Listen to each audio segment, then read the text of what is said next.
Hi there, Dan from onlinebasscourses.com. Hope you're doing really well. That was a bass line that I made up inspired by Prince, and I want to show you how to play the exact bass line as well as a couple of ideas that you might use for fills. Now, there was a really awesome drum loop that I was recording to, and that was played by my really good friend John Howells, and he does loads of remote and online drumming sessions for all kinds of people. And if you want to download that beat as well as the notation in the tab, I'll put a link below that you can do that. But we'll go straight into the bass line. I'll show you exactly how to play it, and then a few little devices you can use for fills.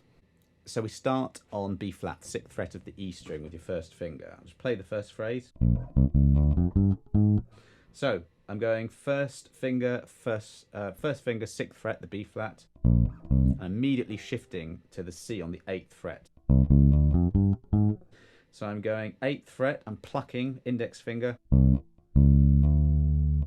and then the mid I'm alternating, but then I do a little hammer on between frets 9 and 10 of the E string. Otherwise, keep everything alternating in terms of the plucking hand fingers.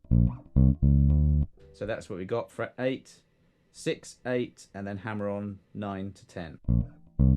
That shift's really important as well, because it sets you up for these notes in position here. So that is fret 8, 10 and 11 of the A string. Then it kind of goes in reverse. We've got a little pull off after an initial pluck. You pluck the 11th fret of the A string twice, index middle I'm going. Then you got that little pull off. Then we got that 8th fret. And now I'm doing another shift, another quick shift here to the 6th fret of the A string, where we get this little lick. So I'm going 3rd finger, 6th fret. I'm going 4th fret, 5th fret, hammer on. And I'm raking my plucking hand from the A string to the E string there, to the 6th fret of the E string. And I've got a ghost note. I'm doing the ghost note there with 3 fingers because I don't want to catch any harmonics. So I'm just using 1st, 2nd and 3rd fingers here, and I'm just touching the string, not pressing down, and getting that cool sound. And then 4th fret, 5th fret, 1st and 2nd fingers. So that's up to there. The next bit is almost exactly the same as the first phrase. Instead we end there, the 8th fret of the D string. And then we have the last little phrase. So that's 8 of the D string, 8 of the A string, to the 6th fret of the D string, back to the 8th on the A string, and then finally the 8th on the D string. Now in terms of fingering patterns here, I'm kind of going little finger, 3rd finger, 1st finger, back to 3rd finger. But you can do 3rd finger, kind of roll across here. And then the last bit, I'm doing a ghost note, again using more than one finger to avoid any kind of harmonics. And immediately after that, important, little finger on the 9th fret of the E string, the C sharp. I'm just giving that a little pull downwards to bend the note. Now whenever you fret normally, you should be careful to fret right into the fretboard and not accidentally pull down the string. That's quite a common thing, accidentally pulling down the string and playing out of tune. But here I'm doing that deliberately. So that really is it, that's just the bass line.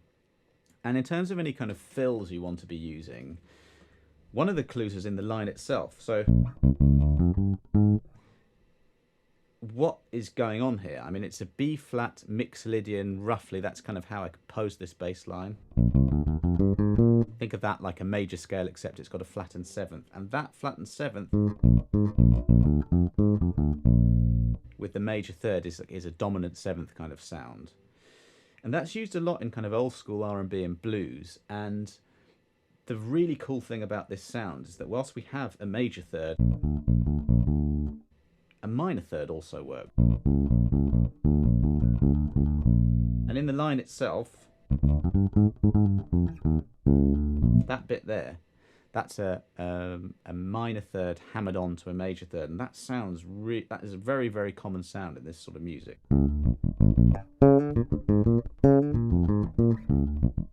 So you can take parts of the line and change the rhythm and change the order, and hey presto, you have a really cool fill.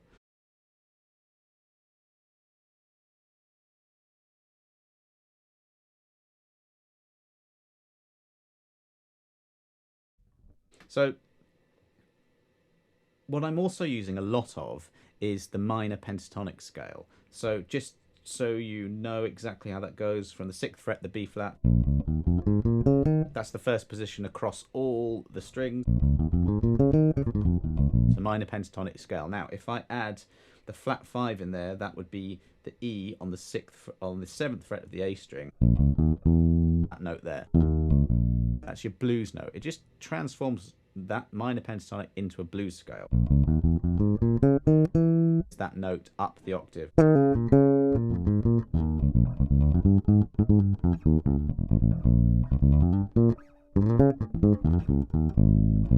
Now you'll notice I was kind of doing a fill. If I'm practicing this just with that drum loop and playing along, I'm probably going to do a fill at the end of every phrase. Like if I was playing live, I probably wouldn't fill all the time, but do it at the end of the phrase when the bass line ends, and that was just a minor pentatonic scale. That was the same, but adding that little blues note, so that was the blues scale. Now, that was the blues scale, but then adding in that flat third, minor third thing that just works so well. And finally, the other thing that I was doing a lot of was kind of almost like the first phrase of the line that goes. Now, it's really, really crucial as a bass player just to know what those notes are. Yes, the names of the notes, but actually what I'm getting at more is the intervals. So look, we've got a root there. That's a major second. That note there is a passing note. It's a minor third. It kind of leads you very nicely to that major third. That's the perfect fifth. That's a fifth away from the root note. And that's a major sixth. And here we have, right next door to that on fret 11, we have the minor seventh.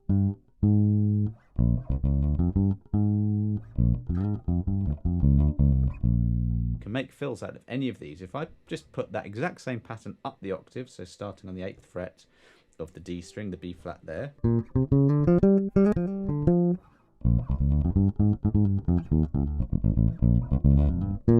you end up at the end of the line right there. Now this is really weird because that is a major pentatonic, and so a major pentatonic and a minor pentatonic in this particular context right now works really, really well. It's just a characteristic of this style of music. And as ever, you've always got to use your ears to figure out what works. And the more bass lines that you transcribe and work out, you'll kind of figure it out. But often you'll have like a pop line where either the minor pentatonic or the major pentatonic will work, not both together. But for this style of music, a lot of stuff where you see or hear dominant sevenths, this applies. You know, this little trick of the minor major third thing. Okay, that works. So yeah, those are just a few ideas you can use. Learn the bass line, study the notes and the tab, and get this down. Play along to that drum beat because it just sounds really cool when you've got that together. And when you're playing the fills, try and play them bang in time, land on the one exactly in time. Try not to speed up or slow down in fills. You've got to nail everything, and you'll work on your time and your feel and your groove as you do that. But be creative with those lines and make sure you know what the intervals are. Map the interval to a pattern as well, which is a really great thing. There's a B flat. I know that right there's a sixth. I know right there's a seventh. I know that pattern off by heart as minor pentatonic. So yeah, just loop it, play it over and over again and see how you get on. If you liked that video, then subscribe to the channel. I'll be doing loads more bass lines like that and teaching you how to create bass lines, to create your own bass lines, how to use theory, all that kind of good stuff. And if you've got any questions, just let me know in the comments box or go to onlinebasscourses.com and get in contact there. See you next time, guys. Cheers.